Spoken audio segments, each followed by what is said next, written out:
Annyeonghaseyo. So today was my first day actually being in Korea. I guess that I should probably tell you a little bit about my flight first, that there was anything interesting on that. And a couple of things were interesting, I guess. The one thing was that I always got my meals before everyone else, since I had vegetarian meals, and everyone seemed a little bit frustrated about that around me, but I think that they knew that they couldn't really curse me out or say anything about it because I probably wouldn't understand them. But I definitely saw people looking over thinking, when am I going to get my food? And we had 3 meals on the plane, which I thought was a little bit excessive since it was only a 14-hour flight. But hey, I'll take it. That's fine. They weren't exceptional, but they weren't the worst plane food that I've ever had. It turns out that on the flight that I was on, the other girl who's starting at the same time at the Canada International School as I am, and there's only 2 of us starting right now, was actually on the same row as me, but way over on the other side of the plane, like at the window seat, and I was over at an aisle seat, but like on the other side, and we never actually met each other. So that's kind of interesting that we were so near and yet so far. Let's see, what else? Oh, something interesting is that I wasn't really sure which way I'd be flying to Korea, if I'd be going through Europe and Asia, because I knew that I didn't have any layovers anywhere, but I figured that we needed to fuel somewhere, right? Because when I went from in New York to Melbourne before, we had a layover in Los Angeles. So I assumed that if we were going that way, then we would probably lay over in Los Angeles again. But no, we actually did go that way across America. But we didn't really go across America. We went in a semicircle up over Canada and the Arctic Ocean, actually a good deal of that, and then came around through Russia and China and through the Yellow Sea, which wasn't really necessary because if we just went straight down, we would be in Seoul right away. But you could tell from the map that we were very purposefully going around North Korea, which I thought was a little bit interesting, and I guess not really surprising. We probably don't want to fly over their airspace, but it's just the direct route would have been that way, and I guess we were just trying to be safe about that. So that's pretty much the flight. I got picked up at the airport by someone waiting for me. He was a very nice taxi driver.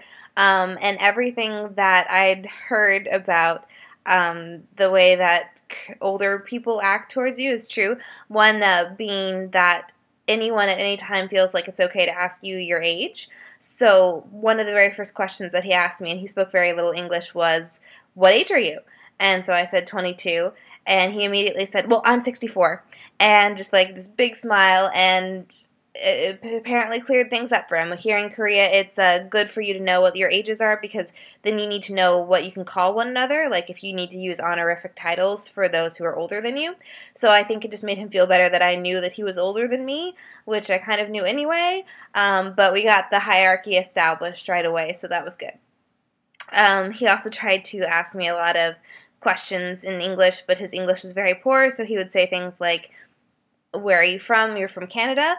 And I would say, "No, USA." And he would say, "Canada." And I'd say, "No, USA." And he would say, "Canada?" And so I'd try to explain, United States of America, America. And I think he finally got it, but he really adamantly wanted me to be from Canada for some reason. And I hope I didn't disappoint him too badly. I got to the hotel, and I think you saw the video of that, so it's a very nice hotel. I'm still in it right now. I'm actually moving over to my apartment tomorrow morning, bright and early, 8 a.m. We're getting our stuff picked up, and then we'll go to school, and then at the end of school, we'll actually move into our apartments, so that will be good, hopefully. Let's see, so about today. Got up this morning and went to school. I met with the girl that was on the flight that I hadn't met with before. Her name is Vicky, and she's very nice, as is Ada, who is the girl who picked us up. She's been working at the school for about 6 months now, and Ada was very kind to tell us everything that we need to know about the school. We get there, and we realize very quickly that it's a very hectic environment. No one quite knows what they're supposed to be doing. All the teachers want to know what they're supposed to be doing and are begging the administration to please let them know when the textbooks are coming, when they're going to know what classes they're teaching, when they're going to find out if so-and-so is being fired. And the administration just really has no answers for you. We'll say, no, come back later, I'm not sure of this answer, or we'll just flat out lie to you, or something of that nature. They all seem really nice, but not too helpful.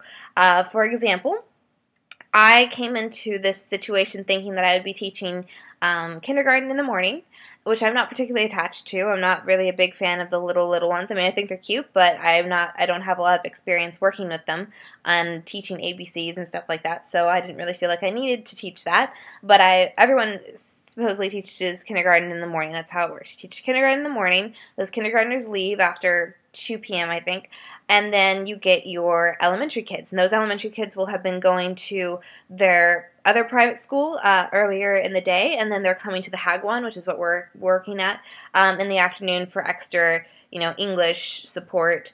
We'll be teaching a variety of subjects, but they'll be learning them in English, which, will help them in the future to have academic language as well as social.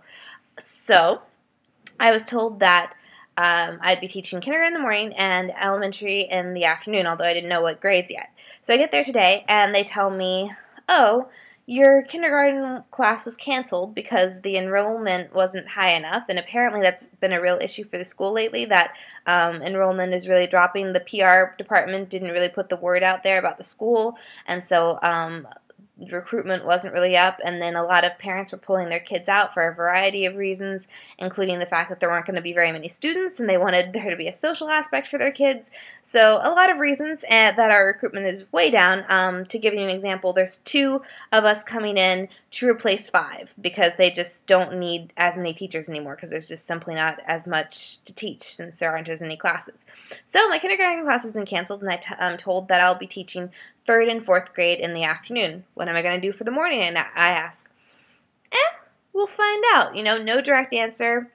They don't seem to care. Fine, I can just hang out and work on lesson plans and stuff. I'm totally fine with that.